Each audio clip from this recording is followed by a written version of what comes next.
afternoon. And originally I thought, well, this would be a good place to be on an August afternoon, not knowing it was going to be so nice and cool, and everybody would rather be home in their garden. But anyway, we're here today, and I'm glad you're here. And the name of this presentation started out as being Saving Heirloom Seeds, because I was asked to do this for South Dakota State University, and I've done it at several gardening clinics, been to Aberdeen twice with it, in South Dakota State Fair I think about 4 times. With the presentation coming from the angle of heirloom seeds, but with your seed saving here, it doesn't have to be heirloom, but fortunately today there is a real resurgence of interest in heirloom seeds. And in order to be an heirloom seed, these seeds must be open pollinated. They may not be commercially available, although the last 5-10 years a lot of things have become commercially available again. If you look at that little folder that you printed out, I gave you some of the places that you can find those seeds, or you can go on the internet and find them. I will tell you this, I'd be a little bit leery of some of the places on the internet, especially eBay. I have bought some seeds over eBay that are supposed to be heirloom seeds, and I get the seed and I plant it all excited because I found something. I thought, well, I really want to try this, and it didn't grow true to the description. And that tells me that whoever's growing that doesn't know how to save the seeds. And so we're going to talk about that here this afternoon. And heirlooms may be handed down from generation to generation, often within a family or an ethnic group. I was eavesdropping on your talking about the peaches here. And you're correct, peaches don't live very long wherever they are, especially don't live very long in South Dakota. But when we were first married 30-some years ago, taught school out in central Meade County, South Dakota, there was a family out there that had an orchard. And they had peaches in their orchard, little white peaches, and you can imagine Meade County, South Dakota, middle of nowhere. And I asked them about that peach, and they said, well, our grandmother always called them Nebraska peaches because she brought them up from Nebraska in 1908 when they homesteaded. And they said, Grandma always saved the pits because a peach will grow true from seed. It's one of the few fruits that does. But you plant the peach pit, you'll get a peach just like the tree that it came off of.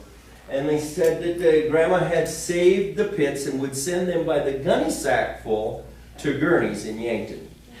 And Gurney's would send her a free plant for a gunny sack full of pits. And they said for years she'd saved pits and sent them down here to Gurney's. And she got older and she slowed down. She quit saving the pits for Gurney's, and Gurney's wrote a letter to them wanting to know why they weren't getting the pits anymore. And what they were doing, of course, were they were using that peach for rootstock for grafting their peaches, because this was a peach that was unique because it had come from Russia.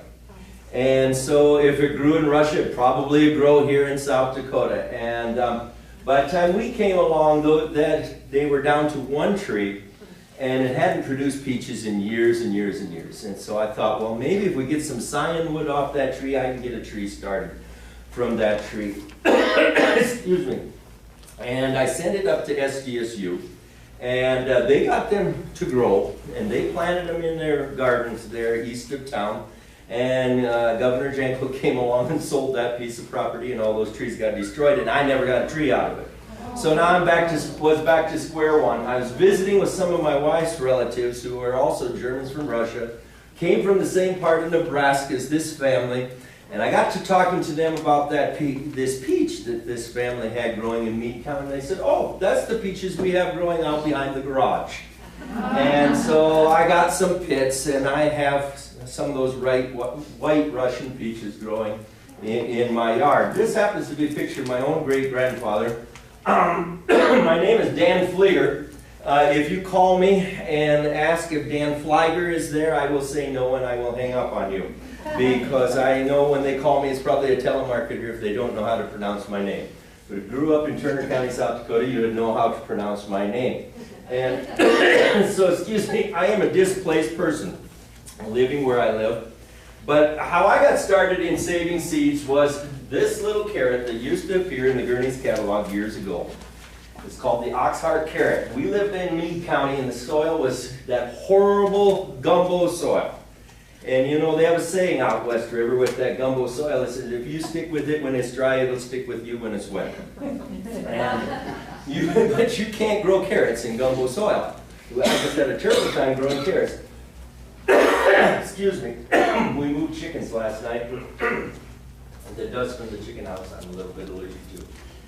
And I remembered my grandfather, my maternal grandfather, raising these oxheart carrots that he had gotten the seed from Gurney's. And so I set to looking, this is 30-some years ago, for that carrot, and I couldn't find it in any catalog anywhere in the United States. And I found a man in Montana who had saved seed from that carrot. And so that's how I got started. Commercially, this is available now by several of these new heirloom companies, and I'm so thankful for them getting started in this business. But at the time I started saving seeds, it wasn't tremendously popular. So we talked about open pollinated. Now a seed does not have to be an heirloom in order to be open pollinated. Matter of fact, they're still developing open pollinated varieties today, although it isn't making millions and millions of dollars like the GMO stuff. And so the big seed companies, bless your heart, thank you. The big seed companies aren't into creating open pollinated seeds, but a professor over here at the University of Minnesota recently developed a new open pollinated variety of seed corn, field corn. It is a white milling corn. And I had talked to this fella, and I asked him, it was kind of a rude question, but I said, excuse me, sir, may I ask you how old you are? And he told me he was in his 80s, and I thought, well, okay, that explained maybe his interest in open pollinated. But he has developed a white seed corn, field corn, and we planted 10 acres of it last year. And so they are still making open pollinated varieties. An example is, how many of you have raised the jade green bean? Have you planted jade? Oh my goodness, you have to plant jade. Jade is the finest green bean I have run into anywhere. They are so nice that they're uniform in size, and you know how if you don't pick your beans just at the right time, you know, they start to bulge and they get, you know, my mother-in-law was always such a good German from Russia that she couldn't, good German, she couldn't throw away anything, and so she canned those beans even after they got a little too big, and I just do not care for them. Jade doesn't get big like that. They'll just keep getting longer, but they don't seed out, you know, flesh out like that, and so you have a long pick period. It's a marvelous bean, jade, J-A-D-E, and the seed is very expensive. If you go, I know Fensel's offers it up at Freeman, and they sell out right away. Everybody wants that bean. And I have grown that bean, and I've done the research. Jade is open pollinated. You can keep your seed. And so instead of paying $10, $12 a pound, you have your own seed. So it doesn't mean that it has to be an old variety to be something that we can save the seed from. It just must be open pollinated. Because if you save seed from something that's a hybrid, it will throw back to anywhere in the parentage. And so that's why it is so important, if you are in the seed saving business, to keep your seed pure. And we'll talk about that this afternoon, how we do that. Excuse me. Now you ask the question, how do I find something to save? Don't be afraid to ask. I mean, if somebody has something, like this gentleman over here has his peaches, if they grow in South Dakota and they're doing all right, I'd say I would be visiting with him about getting pits for plant peaches, okay? So talk to your friends, talk to your family, you can check on the internet. Like I said, there are many new heirloom seed companies. One of the big ones is the Seed Savers Exchange in Decorah, Iowa. We got started with that way back when they were first getting started in the seed saving business. And I am this, as I said, this displaced Scandinavian living over here in a German community. I'm not German-Russian, but I am German-Russian by marriage. And when I moved over there, I found out that so many families had seeds that were unique to the Germans from Russia. And so I started a collection of things that the Germans had brought with them from Russia, with the reasoning in mind, hey, if it grew in Russia, it'll grow in South Dakota, and of course it did. And they've kept these things going for 130 years. And so I would visit with all of these older people and ask, say, do you have anything that you know that your family brought with them from Russia? And over the years, I've accumulated quite a few things, tomatoes and beets and watermelons. And every place I go, I ask different people about a particular melon. And these people would always tell me about this melon that they called a Boots-and-Malone. And they said it was a muskmelon, and it was green and ugly, and it looked warty, but the flesh tasted like dates. And they said the seeds grew on a cob in the center of that melon. And I would go hither and yon, and all these older people would say, yes, the Boots-and-Malone. I said, do you have that seed? No, I sure wish I did. They said, but I don't know. And they all gave me the same thing. They said, you know, it didn't like it when it would rain. It liked dry weather. And I thought the thing was probably lost. And I was visiting with some of my wife's family. We went down to a farm down here on the edge of the sand hills of Nebraska in Boyd County. And she had 4 bachelor brothers that were cousins, second cousins, that lived on this ranch with their 90-some-year-old mother. And it was still 1915 on that place. She cooked on a wood stove, and they carried their water in and out. And we got to talking about seeds. And they started producing things. It was that family that had the peach growing behind their garage. And I said, say, have you ever heard of a melon called the Boots-and-Malone? Oh, yes. Tastes like dates. They give the whole description. And I said, you know, I'd give my eye teeth for the seed, for that melon. And this little 93-year-old lady pops up out of her chair and says, I don't think it'd be that bad. And she ran off to the other room. We could hear her rummaging around in a drawer. And she came back with that cob with the seeds on it and handed it to me and said, here, shell a few off and plant them. Never water the thing because it doesn't like water. I had searched for 10 years, asking here and there, and here in my wife's own family, they had that white peach, and I said, what else do you have? And I picked up 2 more watermelons and another muskmelon and a tomato in that household. Everybody was a seed saver before we had seed and nursery houses.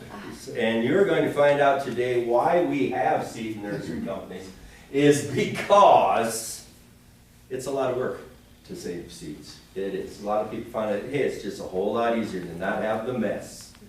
And we'll just go to the catalog and then we'll buy our seeds. And you know, if we didn't like what we planted, we'll just try something new next year. But here's the amazing thing, you know, you look at these catalogs and they're always coming out with new things and stuff, but the thing about it is this. You plant a bean, what do you get? You get a bean. You plant corn, what do you get? You get corn. Now, even if you take the hybridized stuff and you plant it, you plant corn, you're still going to get corn. You don't plant corn and get watermelons. And I believe that's because the good Lord told us that back in Genesis, that everything has its fruit and its seed in itself, and it bears after its own kind. Now today, of course, we're getting to genetically modified things, and they'll take the gene from a rat or from an insect or something and inject it into our seed corn and this and that. But guess what? The corn doesn't produce little rats. It still produces corn. So I'm not going to go into that subject about genetic modification. But if you notice, the world is full of diverse things. And if you go to this fella here, his name is Joseph Simcox. If you have internet, go to his Facebook page, and Joseph Simcox. Actually, Joseph and I are third cousins. And I stumbled across him, and it's like, wow, Simcox, that was my grandma's name. And he looks just like my cousin James. And so I got a hold of him, and I said, you know, what's your name, your dad and your grandpa? And lo and behold, here we came together. The neat thing about it is this. On his side of the house, in particular, through his grandmother, because I know his family tree going back on both sides, he descends from John Bartram. Anybody know who John Bartram was? John Bartram was the great botanist, the Quaker botanist from back in colonial Pennsylvania. He went out all over in the Americas and discovered new things, and that's why when you see all these beautiful English gardens, the English flower gardens that are growing with things that came from America, thanks to John Bartram, who shipped all those things over because he was botanist for the king. And he descends from that family on his grandmother's side. But there's a diverse lot of things, you know, we can say flowers, we can say vegetables, and I saved some flower seed too, but for the purpose of today, we'll talk about vegetables. Start with the exceptions, those things you can clone. And I call it cloning because you don't plant the seeds. We plant seed potatoes, we call it, but what are we doing? We're planting a part of that tuber. Potatoes, sadly, are the most endangered of all the heirloom vegetables today because of this. They have to be grown every year. I can save the seed from this cucumber and keep it in a cool place, and the seed will be good for years and years and years, but those potatoes have to be grown out every year. When we joined Seed Savers Exchange 30 years ago, there was a potato section in there 20-some pages long. They're down to a couple of pages today. And you would think with all the interest in heirlooms, but sadly, the potatoes fell pretty much. There was a fella in Maine, and he had just about everything. He had a huge collection of potatoes, and he had a terrible year here about 6-7 years ago, and he had a flood and lost his potatoes. I had 7 varieties that I kept going for years, and I have a creek flows through right next to my garden.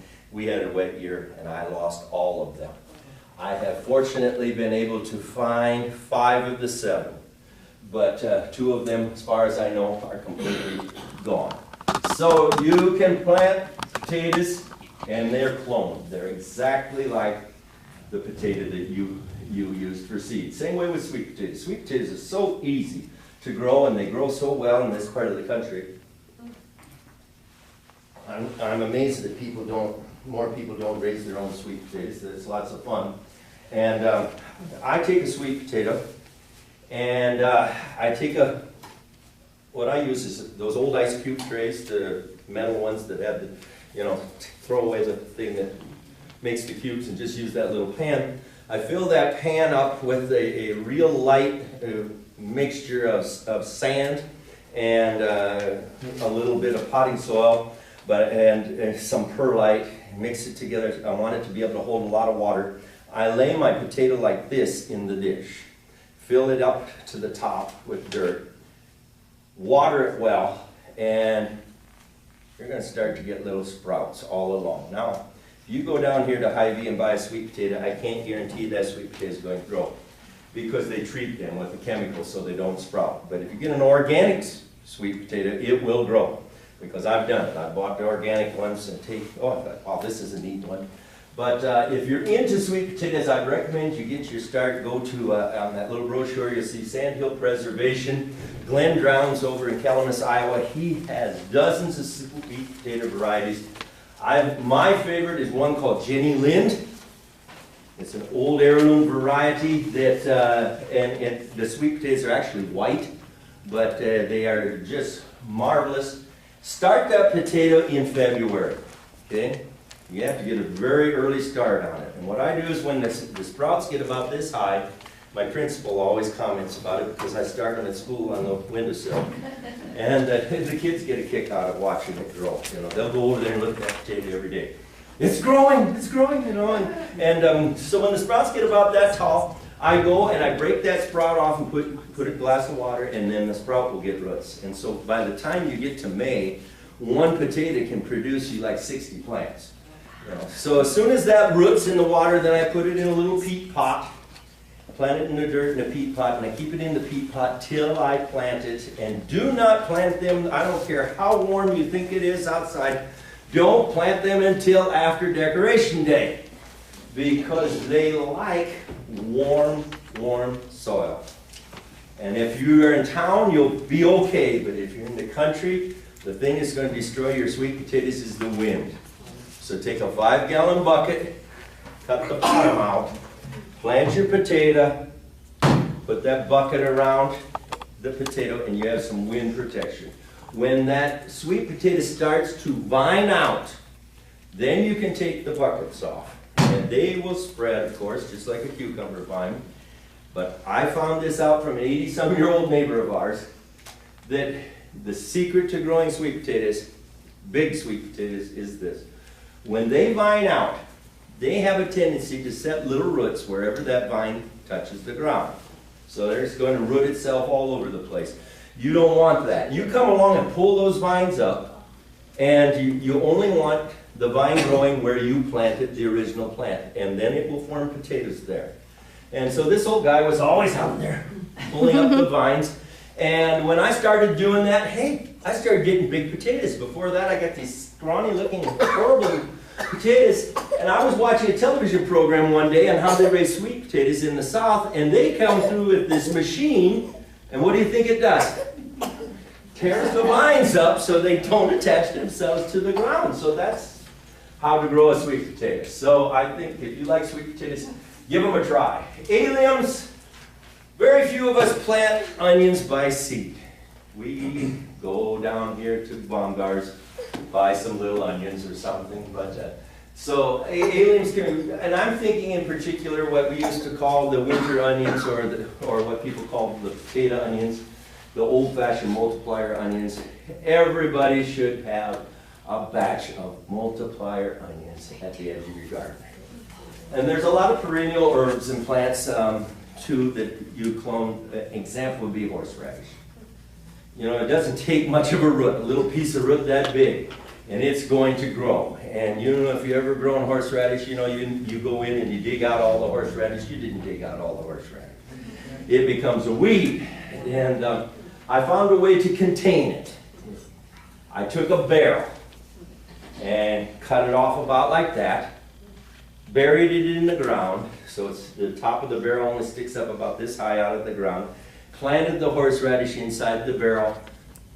The rhizomes can't move out, and now my horseradish is confined to within that circle. So you might want to try that if you don't want horseradish spreading all over the yard. Too late. Roundup does take care of it. I found that out. I accidentally killed some. Okay, move on to the easy things. Everybody's thought of saving seeds from pumpkins and squash, you know. And there are different varieties. You need to know that. You know that there are 3 squash families, and it's quite a science telling which kind of squash is which. If you're going to save the seeds, I would suggest that you look up on the internet and make sure that you're not, you know, that you're. The problem is, let's say I have a Hubbard squash and I have winter luxury pumpkins, and I plant them within a half a mile of each other. They're going to cross. And if you were planning on going to State Fair and you say, oh man, that was such a good squash, that was such a good melon that I had up there at State Fair, I'm going to save the seed from it, don't bother. Because, you know, they grew 15, 20 varieties all in that same field. You will not get exactly like what you had bought from them. So, melons are something that I have really gotten into, because it was something that the Germans brought with them from Russia. They brought their watermelons with them. And you want your melons to be ripe. I mean to the point that they're too ripe to eat. And then you're sure that your seeds are viable. And I always say you need the seeds to have good color. If it's a black-seeded watermelon, you want those seeds nice and black. If it's a red-seeded watermelon, you want those seeds nice and red. And the muskmelons are ready when they're very aromatic. If they have that nice melony smell, and you push the end of that melon and it's really, really soft. You know, it's like, oh, I don't know if I want to eat that. My grandma always called muskmelons mush melons. And if that muskmelon is a mush melon, that's when you want to save the seed. You know, usually when the muskmelon is, you first smell it and it's still a little bit on the hard side. The seed may be along far enough, and I know some people have saved the seed and say, well, I've gotten along all right. Yeah, you probably will, because some of those seeds are developed enough you might get 20, 30, 40% germination. But your germination will be a lot higher if you let stuff mature. But melons are very easy to save, and just like we used to do, is just spit those watermelon seeds out and save them. Okay, you washed them off when you spit them out, you know, so just lay them out on a newspaper, on a screen or something, and let them dry. That is the secret in saving all your seeds is before you package them up, make sure that they are dry, dry, dry. You might want to try cucumbers, and we're going to do that here in a little bit. You want to save the seed when you're done picking. I told my daughter today, I said, run out, see if you can find some ripe cucumbers. You know, there's always that cucumber that eluded you, and you know, and I said, but we try to keep them all picked off here this time of year because we're still wanting to get pickles. And so she got me more than a few. I got way too many of them here. But anyway, as we'll see, this is starting to turn yellow, but as I cut it open and I can see and I feel that seed, it's flat. It's not developed far enough. But by the time it gets here, it is most, so a cucumber when it's ripe, of course, it's going to turn yellow, some will turn orange. I have this variety that came from Russia and it turns brown. It has this ugly brown hide that looks like leather. They only get about this long. It's a pickling cucumber. And, but the funny thing about that particular cucumber is it doesn't get soft and it never gets bitter. Even when it gets to that ugly brown stage, you can peel that brown off and you still have a crisp cucumber that you can slice and eat. Where, I'll guarantee you, you're not going to want to slice and eat this one because it's going to be too bitter. But that Russian one is remarkable. This one too, I got from my wife's family. This one came from Russia also, but I do not grow this one and that one in the same year. I can't, because they'll cross, and I don't want that to happen. Peppers are another thing that are easy to save. About the easiest thing you can save is a pepper. All you have to do is cut it open, take those little seeds out, lay them on a paper towel or something, and let them dry. The only thing is this, remember that most peppers, like your green peppers, they change color when they're ripe. So make sure that they're ripe before you save the seeds, because if you save the seed from that green bell pepper, the seeds are not developed. You have to wait till the pepper changes color. And I also with peppers wait until the end of the year, because most plants, if you leave a fruit on it and allow it to ripen, it sends a message to the plant, hey, they're done picking. And the plant starts to shut down. And you know, your cucumbers will do that. And I see here we had enough ripe ones here that I'm a little nervous about that.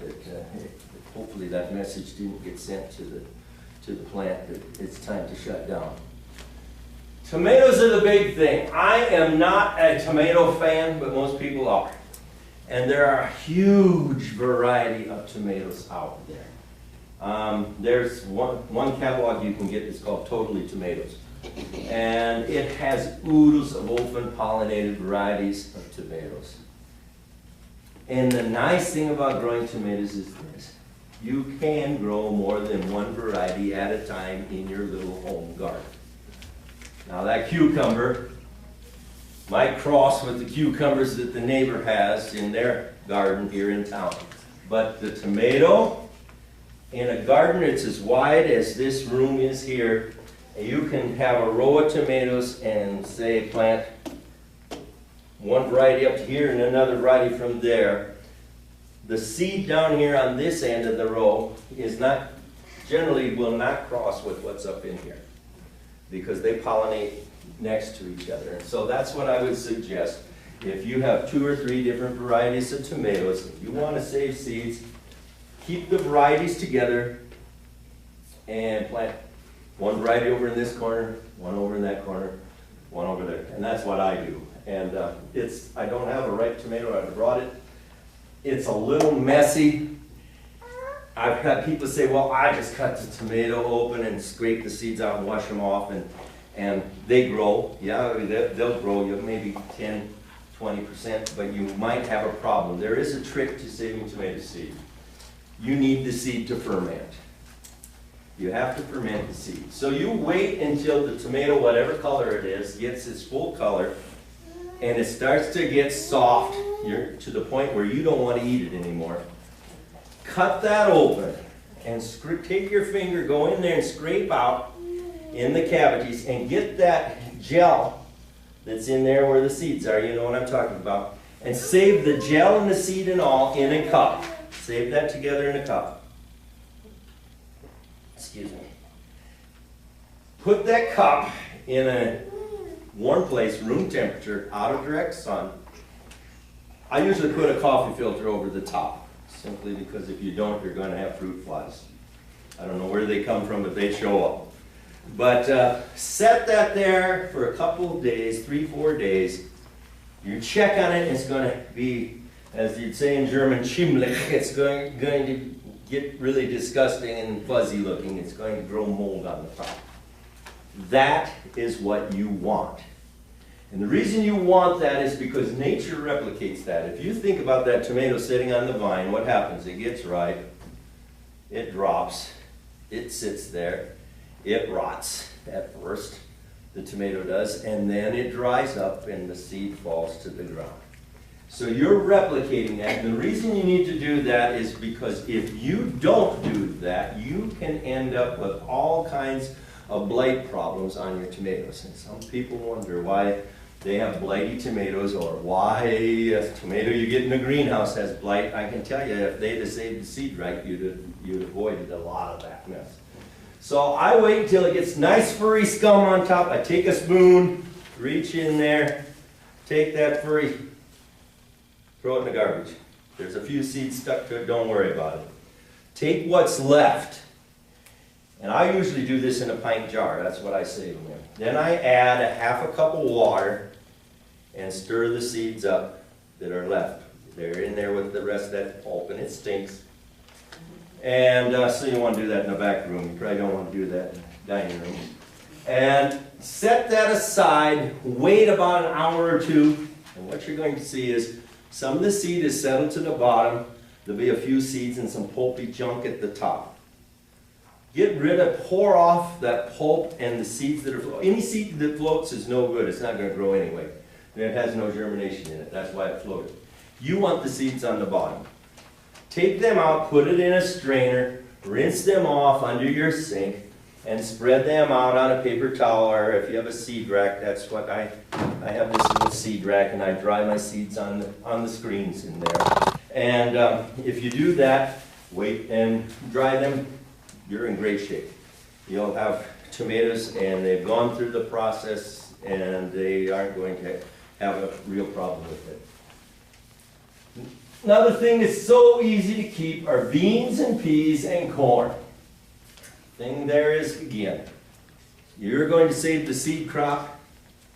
That's it. You pick your beans, you pick your peas until you're tired of it. You're going to leave some peas and beans on, those little ones that, you know, that last picking, and you're just going to let them grow till they mature. The beans are going to get a dry pod, the peas are going to get a dry pod, the corn, of course, is going to get a dry husk. Wait till the whole plant dries off. And then take those beans or those peas or whatever and just thresh them out. Now, they're easy to thresh out if you put them on a table or something, and you know, you have the grandkids over, or the kids there, to have them whack it with a yardstick, you know, and they'll have lots of fun beating on those bean pods, or those pea pods, and the seed will fall out, and you gather up the seed and you save it. In the Freeman community, they have a bean that they brought with them from Russia that came, they'd say, to Russia from Switzerland. They call it the Swiss bean. It's this bean right here. They use that to make the German green bean soup. Fensel's sells that seed in their store. Unfortunately, there's nobody that has kept that thing going. I mean, you used to go into Fensel's and you could buy it, and everybody got so used to it that they quit saving it themselves. It's all, Fensel's is going to have it, and the person that was growing them for Fensel's apparently isn't growing it anymore. And they came to me and they said, "Dan, where can we get that bean?" Well, I have a few of them, but I didn't plant them this year, so and I have them in cold storage. So next year, I guess I'm going to have to save every bean from that, and otherwise it's going to be lost. But it's so easy to save beans, and so that's why I say that jade bean. You know, the seed is terribly expensive, but get yourself some, and then you just save it. You will not want to raise any other bean. That's the other problem in a small garden. Is, you know, if I raise those Swiss beans, then I'm not raising my jade beans because they will cross.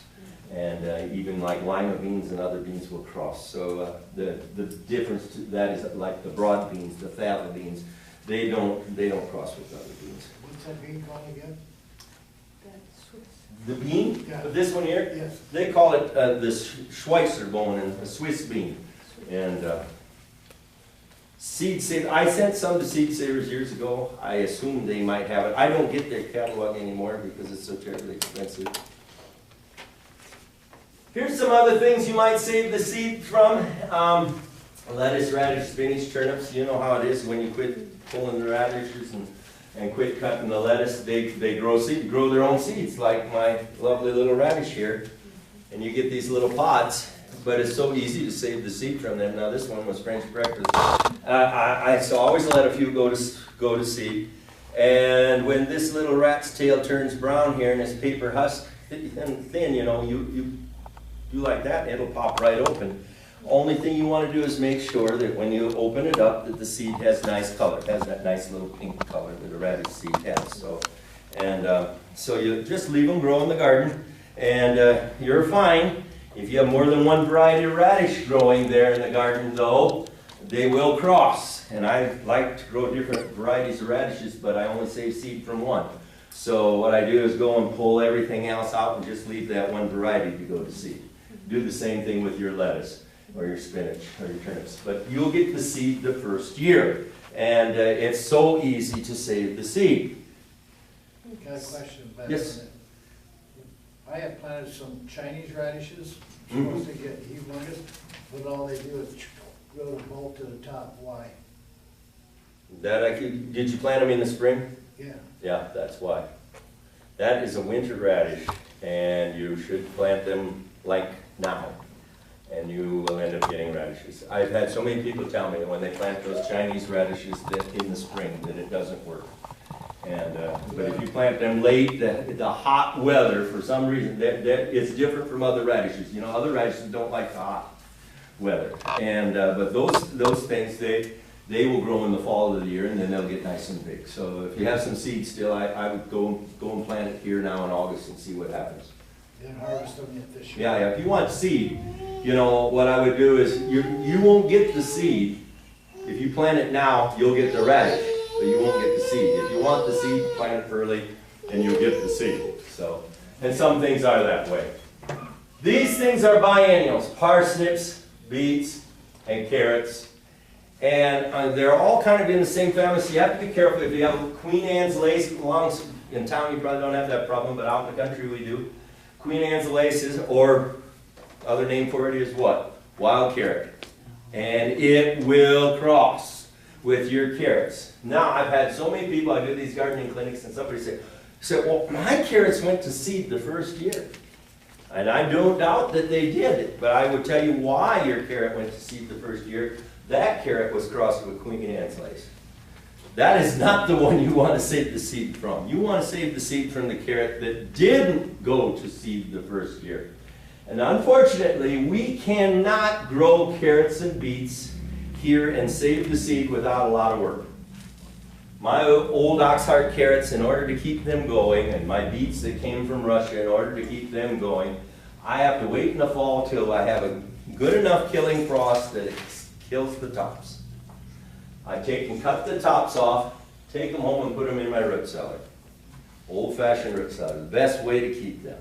And it has a dirt floor. I dig a trench, I put the carrots and the beets in there, throw some sand over the top. Wait till spring, just as early in the spring as you can get out and work the dirt. You take and move your carrots and your beets back out and bury them again to the same level that they were growing when you dug them up. And they will come the second year with a seed head. And the carrot seed head and the beet seed head, they all look the same. They have this nice bract full of seeds. This one happens to be from parsnip. And the nice thing about parsnips are they generally are tough enough to survive our winters. The carrots and the beets, they will winter kill. But the parsnips, I always leave my parsnips in the ground. When I was a kid, we never dug parsnips in the fall. My grandpa always said they were sweeter in the spring after they'd frozen. So we always dig all our parsnips in the spring. I leave a few parsnips in the ground, and they will grow this nice seed head. Where this came from at home is this high. And there are about 6 clusters like that on that one parsnip. I have 4 parsnips, so I always leave, so you want to leave 3, 4 carrots, 3, 4 beets, 3, 4 parsnips so they can cross-pollinate. Then, when they start to get dry like this, cut them. I take them inside the summer kitchen or the garage or somewhere, hang them upside down until they get nice and dry. Now you see I just picked this one today because it has creeping Jenny along in it with it and everything. But anyway, when it's nice and dry, take that seed head,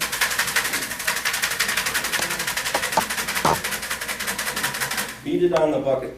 Look how much parsnip seed I got there. And I had a terrible time looking for parsnip seed here a couple of years ago. I don't know how many places I went. You used to find it in the grocery store, on that little rack. People must not grow parsnips anymore. I don't know. But anyhow, so there's some good viable parsnip seed there if anybody wants it. But it's so easy, especially the parsnip. You don't have to dig it up. The beet and the carrot, they're not hard, but you have to have some way of keeping it over the winter. And in order that you have a firm root to plant again in the spring. I call these the near impossibles. Anything in the cabbage family. And the reason that they are nearly impossible is anything in the cabbage family will cross with anything else in the cabbage family. So your cabbages will cross with your Brussels sprouts and all the other. But it takes the second year. You will not get the seed the first year. So once again, you take that head of cabbage. You want to save the seed. And most people are going to say, that's too much work. I'll just go buy cabbage plants down at the greenhouse. But somebody somewhere has to save the seed. In our part of the country, what you have to do in order to, once again, in the fall of the year, I get a killing frost. Okay, that kills those outside leaves on that cabbage. I'll peel those off. I still have the head. Pull that root up, and then usually in the fall of the year, it's terribly dry. So I go out and soak the ground so I can pull up the root, because you don't want to break that root off. And you're going to end up with this horribly big root with that cabbage. And I take those cabbages and take them down that cellar, hang them upside down from a cord. And of course, it's 40-some degrees year-round down there and high humidity. When spring comes, I have this terrible, wilted-looking mess of a cabbage. But the life is in that big, thick stalk, that root. Turn him over, plant him again at the same depth at which it was, and you will get this head of seeds that will come just like that. You did on the parsnip, and you can save your own seed. I know some elderly ladies up not too terribly far north of us that have been saving the same seed from kale for years and years and years. But once again, you need that near perfect storage condition, and not everybody has that. If you don't have a root cellar, it's kind of hard to replicate that. Remember this, when you save your seed, keep it away from heat. I've heard people say, oh, well, my grandma used to keep hers in the attic. I can't imagine how poorly this stuff, you might have survived over the winter, because it's cold in the attic in the wintertime, but if it was up in the attic right now, it's done for. You keep it high on the top of a cupboard. It's warm up there by the ceiling. You don't want that seed to get over 70 degrees. And it's better off under 40. And so if the seed is good and dry, what I do is put it in a Ziploc bag or put it in a little jar. I save all these little peanut butter jars, or have people save baby food jars for me. Label it. Make sure you label it. And I'm going to tell you this from experience. Label it twice. Put with a marking pen, label the lid, and then write on a little slip of paper and stick that inside of there. Because I've ended up with some tomato seeds. It's like, now what are they? And all tomato seeds look alike. So now you have to grow it out to see what you have. But keep them in the refrigerator. Keep it in the deep freeze. It doesn't hurt to keep your seeds in the freezer. Matter of fact, over there in Decorah, Iowa, they have this huge vault where they keep all these seeds in the vault and they keep them cold. You've heard of the Doomsday Vault. In Norway, where they're keeping some of every variety, viable in that vault. Now, the thing is, if anything ever happens to mankind, that they're down to that little handful of seeds over there in Norway of each variety, you know. And I have my own little, Monsanto has the keys to the vault. So, but we won't go there. Why would you like to become a seed saver? Well, some people are into being self-sufficient. I call it that they suffer from the little house on the prairie syndrome. You know? They're those people that, well, I want to do it just the way Grandpa and Grandma did it, you know. And you can save money if you consider that your time isn't worth anything. And one of the other reasons down here, more seeds for others. I think what you're doing here in Yankton and having a seed bank and everything is very good. And it gives you a source of some unique tasting and looking vegetables. You know, if you want that tomato, that every tomato is so perfect and looks like it was stamped out in a factory and tastes that way too, go to Hy-Vee, okay, and buy them.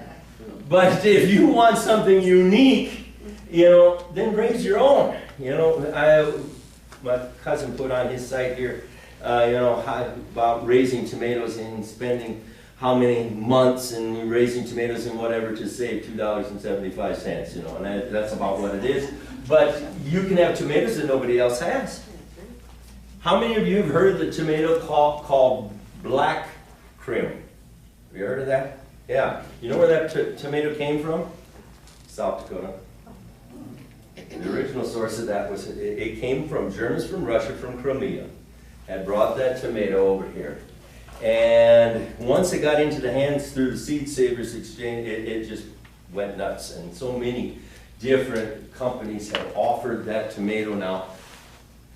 Is it a nice looking tomato, Mrs. Marquette? Ugly, isn't it? It's the ugliest tomato you'll ever see. And I gave out plants one time at the German-Russian Heritage Society meeting. I had all these extra plants and I gave them out, and I forgot to tell people about what that tomato was like. And I had these people say, I waited and waited and waited for it to get ripe, and it stayed green. Yeah, it has these ugly, that's why it's called in German Schwarze Creme, because it stays this blackish green, the shoulders do, even when it's ripe. But it has the most aromatic and a very robust tomato flavor if you can stand to look at it, you know, when you eat it. And no two tomatoes are the same shape or the same size.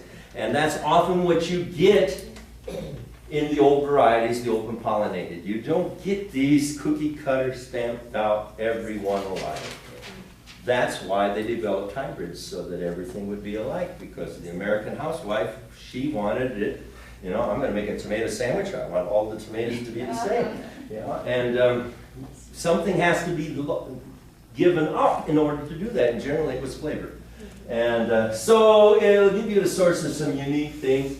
Some people say, seeds like me, they like that living connection with the past. You know, I said, I'm sowing today that I might harvest the past tomorrow. How else, you know, think about that. You're growing here something, this cucumber, that came over 4 generations ago with my wife's family from Russia. We know that her family ate that cucumber when they lived in Russia 150 years ago. And we can eat the exact same cucumber today. And I just think that's neat, so to me, it's just plain fun. A piece of living history, and I believe it's so important that we preserve our genetic diversity, that we save the past for our future. The potato famine that killed a multitude of people and brought another multitude of Irishmen to the shores of America would not have happened had it not been that they planted only one variety of potato in all of Ireland, which was highly susceptible to the scab that caused the potato famine. And if they'd had some other varieties growing, other than just that one variety, it probably wouldn't have happened. And so many of these older varieties probably possess some gene that might be helpful in developing even hybrids. down the road. Then back to the corn, the white milling corn that the 80-some-year-old professor in North Dakota developed. When I talked to him about it, I said, I bet you I know one of the corns in the parentage of that. And he says, why? And I said, well, did you use any of the Arikara white corn that the Native Americans in the Dakotas grew? He said, yes, I did. And he said, how did you know? And I said, well, because some years ago, a Native American man entrusted into me what he called his sacred corn. And it was a white corn that his family had grown for generations down along the river here by Marty, Michigan. It's a white corn, a flint corn, not a dent corn. And the stalks get 14 feet tall. Amazing. I mean, I was just amazed when I first grew it, how tall it got. The ears weren't terribly big, but they were nice. And, but so I said, you know, I knew that if that corn grew for generations out here without irrigation on the plains of South Dakota, that it had to have amazing qualities. And he said, that's what I thought. And so he used that and some other varieties to cross to make this new breed, this new variety of corn, which will yield well over 100 bushel an acre, which is just amazing for an open pollinated corn. So that people are still working with the open pollinateds. This one, anybody ever grown that? You know what that is? Moon and Stars watermelon. Moon and Stars. Marvelous melon, available in lots of catalogs today. I got it from somebody through Seed Savers Exchange years ago. This little fella here is now 22 years old. That's my baby. But, baby boy anyway. And I got the seed, and I was already growing a Russian watermelon of my wife's family, and so I gave the seeds to my grandpa to plant in his garden over on the farm east of Hurley. And I forgot to tell my grandpa about this melon, and so we went over to visit him about this time of year. Hadn't been over there all summer, and I said to Grandpa, I said, say, how are those watermelons growing that I gave you the seeds for? Oh, Danny, he says, I don't know, but there's something wrong with them. I have tried everything. I've sprayed them with everything, but they have some kind of blight. And I said, really? And he said, yes. And he took me down to the garden, and here's these vines and these watermelons with these little yellow speckles all over them. And